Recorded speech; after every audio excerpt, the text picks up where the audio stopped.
Welcome into Cardinals Today, presented by Prize Picks. I'm your host, Joey Donahue, and on today's show, we're looking at Cardinals draft intel. What was going on in that war room? The conversations Monty Ossenfort was having. What was going through the Cardinals' heads that led to a couple of those big decisions, like drafting Jeremiyah Love, like drafting Carson Beck. All of that just came out from ESPN insider Jeremy Fowler in an article, and we're going to look at it on today's show. Listen, it's totally free to subscribe to Cardinals Today. So we are pushing to 2.7K already, only 56 people away from that next milestone. Cardinals fans, hit that sub button, show up, show out, support your favorite team here. We're getting a community growing of all Cardinals fans to come together and vent, get optimistic in the offseason. Whatever you want to feel or say about your team, there's a safe space. So subscribe if you want daily Cardinals videos. So the first thing we're going to look at is that first pick for Arizona. And ESPN insider Jeremy Fowler said that Love's presence made going O-line in round 2 sensible, and then a path to Ty Simpson was unclear. So that widened the path for Beck in the third. Pretty interesting concept when you think about it like that, but it does all add up. Right, they wanted to go Jeremiyah Love first, and you do that, feels like you have to get offensive line next. I was preaching that throughout the whole draft if you've been watching for the last few weeks, and so that adds up, and all of a sudden, well, there's no space to get Ty Simpson in the first or second round. And the Rams shock everybody, take Simpson 13th overall, forget about trading back into the late first round to get Ty Simpson. So that went out the window, but it seemed like the Cardinals really like Carson Beck after him. The Jeremiyah Love pick specifically, though, a few scouts that Jeremy Fowler talked to were actually in support of it. So literally, Fowler says a few scouts we talked to were supportive of the Love pick. He's the best player in the draft, and the team sucks and needs excitement, an AFC scout said. I get it. They'll be fine. Well, that is a bit of a harsh way of putting it, but I've said the exact same thing here on the show. Jeremiyah Love is the best player in the entire 2026 draft class. There's few blue-chip prospects in this 2026 class. You got a top 3 pick, get me one of them. And the Cardinals, hats off to them. I tip my cap. They did exactly that. You might have just drafted your guy, your playmaker, your impact generational running back for the next decade if things all go right with Jeremiyah Love. All you need is love. You got him. You should be happy and pumped up about actually getting to watch some explosives in Arizona this season, courtesy of Jeremiyah Love, running behind Chase Basantis, a high second-round pick you just used on a guard. And so I actually love that selection, and the scout kind of says it well. Cardinals probably not going to contend well next year, and so you're just in the market of getting players that are the best players available for the next few years, for the next 10 years. If Love could be that, you got to steal. And unfortunately, Warren Sharp just put out the hardest schedules of 2026. They have a model they use that is generally more accurate than the NFL's hardest and weakest schedules based on last year's records because things change in the offseason. And he actually found that the Cardinals have the hardest schedule in 2026. The Miami Dolphins are second. Two teams that I guarantee you, this is probably the tank bowl here. And it's unfortunate because I actually do think that the Cardinals have talent on their roster. I actually think they're better than last year, better than what people are going to make them out to be. It's just unfortunate the division they play in and the schedule that they're going to have to run into. And so the opponents that will appear on that schedule include the Eagles, Commanders, Broncos, Raiders, Lions, Jets, Rams, Niners, Seahawks, and Cowboys. So a lot of teams with winning records on that list and some that got better in the offseason. You can also add the Giants, Chiefs, Chargers, Saints who got a lot better, Seahawks, Niners again, and Rams again, obviously on the road. And that has the Cardinals ranked as the number 1 hardest schedule in the league. It kind of furthers what I've been saying, what I just said. And this is all about getting premier players. Not getting cute, right? Not getting too cute, reaching on tackles to try and compete this year.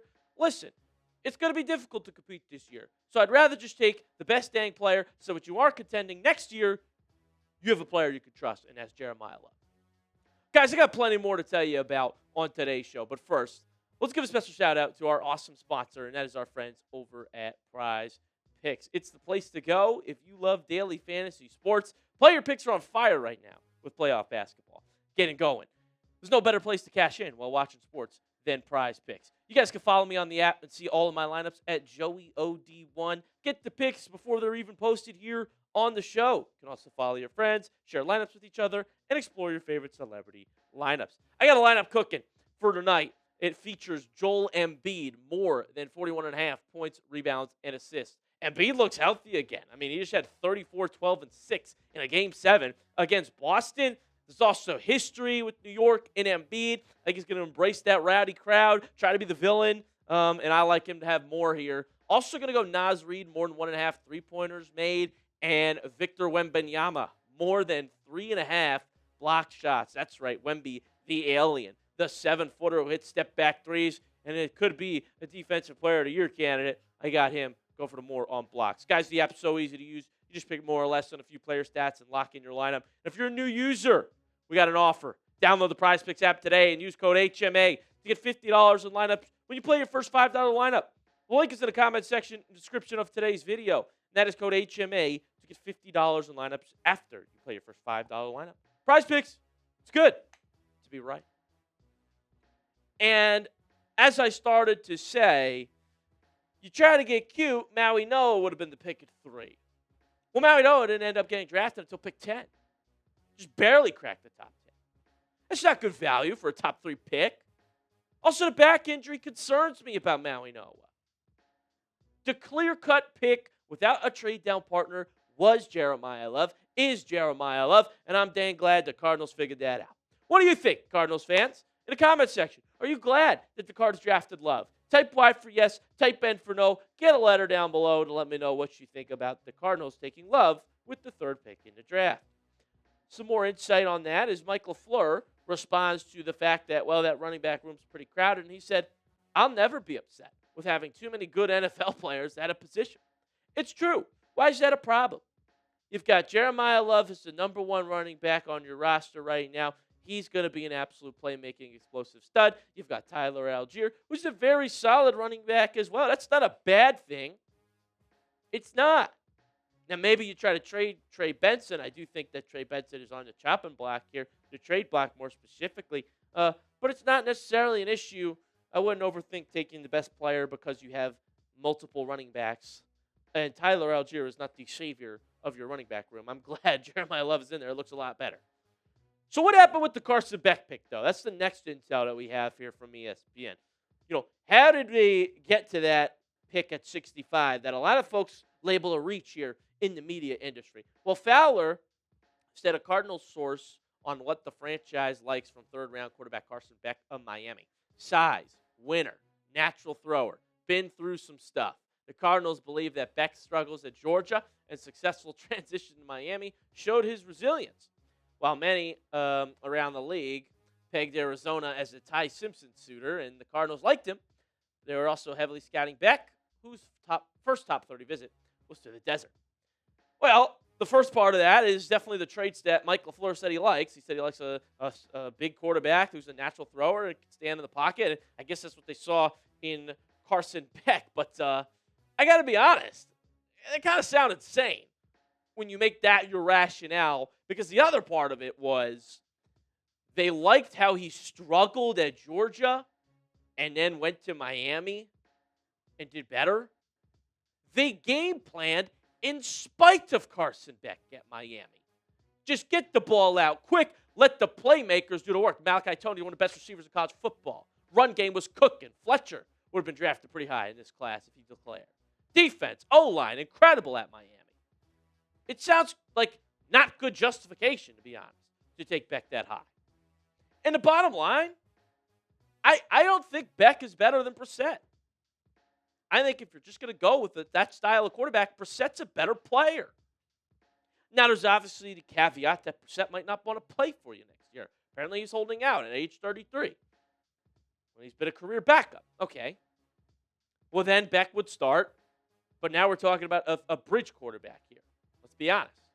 Because a Power 4 defensive coordinator remained anonymous, but told ESPN, Carson Beck has been in enough good places. I think what you see is what you get. I think he'll be solid. I don't think it'll be special. Whether it's poise, accuracy at key moments, he just seems to have too many misses. He's a good player, solid player. You're not going to convince me that he's going to be the guy. I'm telling you guys. You can go back, bookmark this, clip it, whatever you need to clip. I don't trust Carson Beck with the football in the NFL. And you'll all see when the time comes, if he gets in, what I'm talking about. This is a bridge quarterback in the third round at the end of the day. And I just think third-round picks are more valuable than we're making it out to be. It's not a huge swing. If you hit on it, it's fantastic. But realistically, your quarterback is coming in 2027, and you already had the bridges on the roster between Brissett and Minshew. So I don't get it. It's a reach. I hope Carson Beck's good. I'm rooting for the Arizona Cardinals to be good, and I think he could be fine in a perfect system like he was in Miami. Are the Cardinals a perfect system? Can you confidently say that without cracking up, that the O-line is one of the best in the league right now, and then Beck will be fine behind it? I can. Now, we do have a lot of weapons. I do think that the Cardinals have a lot of playmakers, especially drafting Jeremiyah Love. That's huge for him. And so Beck seems to me like a guy who can get you through maybe half of these games when you turn off for Brissett, or he just leaves you altogether. But your quarterback is coming in 2027. So I got to know, Cardinals fans, because I think this is a polarizing pick. I see Cardinals fans split every which way. What did you think of the Carson Beck pick at the top of the third round? A, B, C, D, or F? Give me a letter grade in the comment section. Grade that pick and let me know what you thought. That's going to do it for Cardinals today, folks. Hit that subscribe button for free. Once again, if you love this football team, I got plenty of updates, news, and rumors coming your way nearly every single day, so hit that sub button. And I appreciate you all that tune into the show. I'll see you guys next time.